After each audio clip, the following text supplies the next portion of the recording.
Noah ఓడకప్పు తీసి బయటికి చూడగా నేల అంతయు ఆరియుండెను. మొదటి పట్టణము ఆదికాండము 8వ అధ్యాయము 6వ వచనం నుండి 13వ వచనం వరకు మరియు 20వ వచనం నుండి 22వ వచనం వరకు. ఆదికాండము 8వ అధ్యాయము 6 నుండి 13 వరకు మరియు 20వ వచనం నుండి 22వ వచనం వరకు. 40 రోజులైన తరువాత నోవా ఓడ కిటికీ తెరచెను.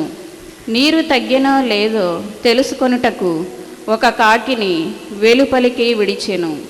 అది భూమి మీది నీరు ఇంకిపోవు వరకు అటూనిటూ తిరుగాడెను. నోవా 7 రోజులు వేచి ఉండెను. తరువాత నీళ్లు తగ్గెనో లేదో తెలుసుకొనుటకు తిరిగి ఒక పావురమును వెలుపలికి వదలెను. ఇంకను భూమి మీద నీరున్నది. పావురము కాలు మోపుటకు కావలసిన చోటు కూడా లేదు. అందుచే అది ఓడలోనున్న నోవా వద్దకే తిరిగి వచ్చెను.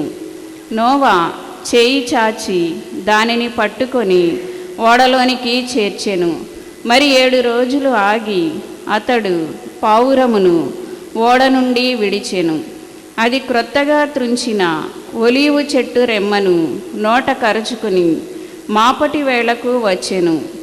భూమి మీద నీరు ఇంకిపోయినదని నోవా నిశ్చయించెను. అతడు మరి 7 రోజులు ఆగెను. మరలా పావురమును వదలెను. అది తిరిగి రాలేదు.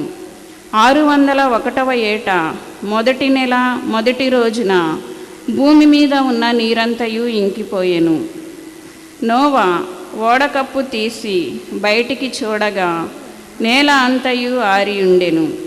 అప్పుడు నోవా దేవునకు పూజాపీఠము నిర్మించెను.